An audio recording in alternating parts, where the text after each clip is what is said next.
Wisdom, the final frontier to true knowledge. Welcome to Wisdom Trek, where our mission is to create a legacy of wisdom, to seek out discernment and insights, to boldly grow where few have chosen to grow before.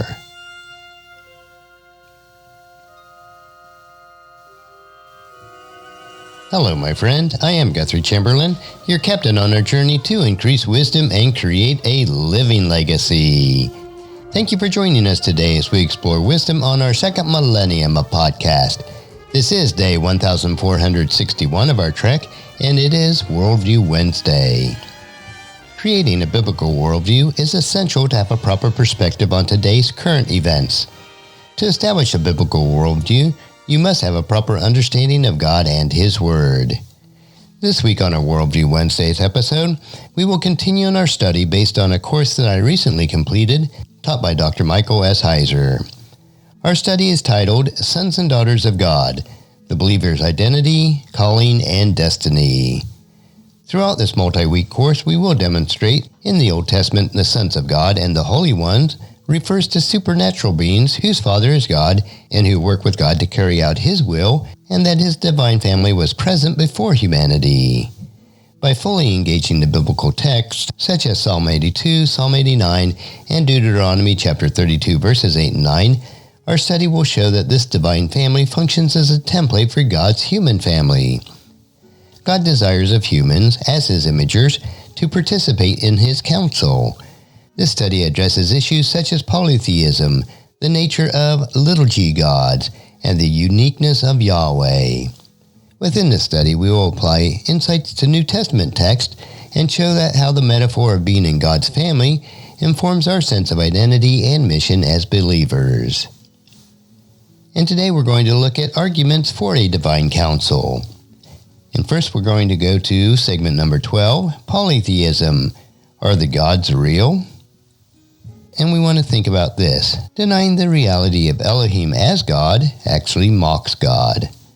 Now, aside from the trajectories that sort of tried to blunt or strip away the supernatural element of the plural Elohim, the plural sons of God in the Old Testament, making them into idols or making them into people, when we dispense of that, that brings us to a certain set of issues that we must address. If it is not those other things, then it must be divine beings. Then typically, what is asked is, well, maybe this just sort of imaginative. Perhaps these gods or the other Elohims just aren't real at all. But what we're missing is that the biblical writers had a supernatural worldview. How do we handle this? Because these are biblical writers writing about these other Elohim. Now we as modern people, we sort of reflexively go to this question, and we sort of assign unreality to these beings. But a biblical writer would not do this. A biblical writer is predisposed to supernaturalism. That is why in Dr. Heiser's book, The Unseen Realm, has a subtitle called Recovering the Supernatural Worldview of the Bible. Then you might say, well, if you're going to say that these gods are real, and I personally do because the biblical writers do, isn't that polytheism? Then what about these phrases such as, there is no other gods beside Yahweh of Israel. Beside Him, there is no other. These sort of phrases. But as I mentioned, denying reality of the Elohim actually mocks God. So this is a territory that we must cover now. What we have already established has God's member of His council as spiritual beings. There are no other ways to discern that and to discern God's relationship with them. I would suggest this. We'll start here. That if you are going to deny that the other Elohim, the members of God's council, if you're going to say that they are not real, then doing this actually mocks God because God is going to be described as being above these other Elohim, as being the Elohim of Elohim, the God of gods. If those beings don't really exist, there is no glory for God to be had. In fact, it makes God a caricature. These sort of statements that God is above the other gods, God is the God of gods, these kind of statements in Psalms, and there are a lot of them, but there is also another one that I like in Exodus chapter 15, verse 11. In this particular passage, it is right after crossing the sea. It is part of Moses' song where he says, O Lord, O Yahweh, who is like you among the gods? Well, if those gods aren't real, what does that say? It sort of eviscerates the praise of God at that point. It's like saying, "Oh Lord, who is like you among these beings that don't exist?" Think about it in this manner. I am better than the beings that don't exist, and so are you. If you strip away reality, if you are denying the reality, there is no praise of God when God is compared with them. In comparing God to nothing, or a cartoon character, or some fictional entity, we are saying that we are better than that as well. And so, where is the glory for God? That is why I said stripping away the supernatural ends up making God a caricature and mocks him. I think we need to be very careful with this, and we have to look when judgment is cast on gods and not idols. In Exodus chapter 12, verse 12, referring back to the final plague, and of course that's going to be a precursor to the crossing of the Red Sea, where we get Exodus chapter 15, verse 11, let's look at the language there. "For I will pass through the land of Egypt that night, and I will strike all the firstborn of the land of Egypt, both man and beast, and all the gods of Egypt. I will execute judgments. I am the Lord, I am Yahweh." So here, we have the death of the firstborn. This is directly and specifically, and the other plagues were as well in most cases, to the gods of Egypt, and it was their defeat. Well, it doesn't say much if God is defeating beings that don't exist. Where is the glory in that? Now, we are not saying that idols don't matter, or that they are never in the picture, but idols are not to be equated with gods. We already talked about this in previous weeks, but you can't import idols into Psalm 82 and some of the other passages because God doesn't work with them. There is a relationship between a deity and an idol in ancient thought. You have to understand the ancient mindset, how ancient people thought about an idol and thought about the deity.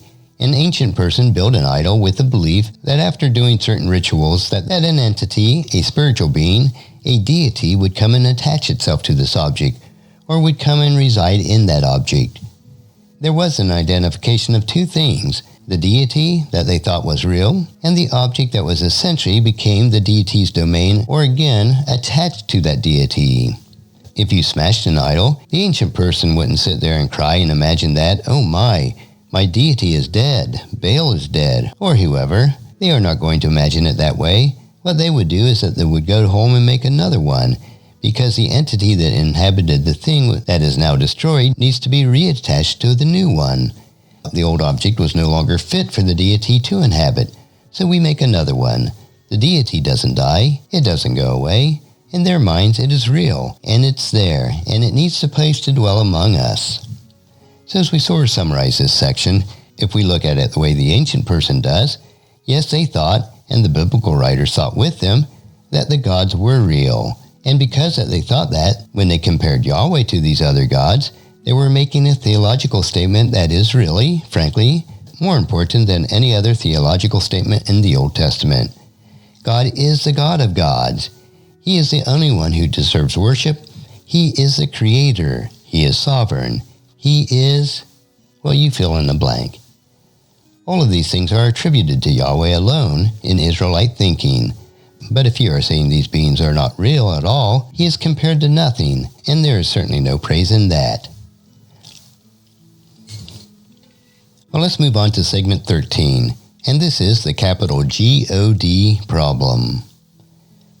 What we see here is we have a cultural and a contextual problem. So let's confront the question, does multiple Elohim mean polytheism? I've said repeatedly already, the answer is no. What we have here is we need to think culturally. We don't have a theological problem in Psalm 82. When the biblical writer talks about multiple Elohims being in the council of Yahweh, what we actually have here is a cultural and a context problem. And that is because of the modern views that we have with the term God. I like to explain it this way. When we as modern people, modern Westerners, modern Christians, or just generally modern people, when we see the letters capital G-O-D on a page or screen, our brain, because of our culture, our Western culture, our Judeo-Christian culture, and our traditions, when we see those letters in our mind, we immediately assign a specific set of unique attributes to the letters capital G-O-D. And we can't help it. It's just the way our mind works because of our cultural context. When we see a capital G-O-D, we think of things like omniscience, omnipotence, and omnipresence. Again, because of the way we're taught and raised in our culture, there can only be one of those, And so we get creeped out when we put an S at the end of the word God, because our brains assign a specific set of attributes to those letters. But when we think about the word Elohim, it is not connected to those unique attributes. That is not what the biblical writers thought when they thought about the word Elohim. Elohim does not carry a specific set of unique attributes. We know that is the case, but you might ask why. You don't have to take my word for it. We know that this is the case because the biblical writers use the term Elohim of different entities besides the God of Israel. And when they did that, they aren't assigning those attributes or any specific attributes that should belong to Yahweh to other entities. They are not thinking about the attributes at all, and that is our problem. And when we see the letters capital G-O-D, our brain assigns those attributes. Elohim does not work in that way. It is not about a specific set of unique attributes, and the evidence for that is right in front of us in our biblical text by virtue of the way the biblical writers use Elohim of a variety of entities beside the God of Israel. So next week we'll study how this term is actually used. And that will finish our study for this week's Worldview Wednesday. Tomorrow we will enjoy a 3-minute humor nugget that will provide you with a bit of cheer, which will help you to lighten up and live a rich and satisfying life. So encourage your friends and family to join us and to come along with us tomorrow for another day of Wisdom Trek, Creating a Legacy. If you'd like to listen to any of our past 1,460 treks or read the Wisdom Journals, they are all available at wisdom-trek.com. And I encourage you to subscribe to Wisdom Trek on your favorite podcast player so that each day's trek will be downloaded to you automatically. And thank you so much for allowing me to be your guide, your mentor, but most importantly, I am your friend as I serve you through the Wisdom Trek podcast and journal each day.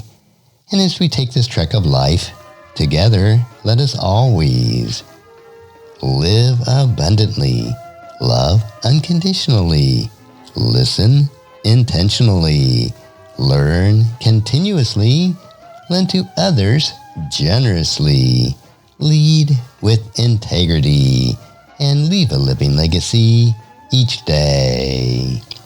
I am Guthrie Chamberlain, reminding you to keep moving forward, enjoy your journey, and create a great day every day. See you tomorrow.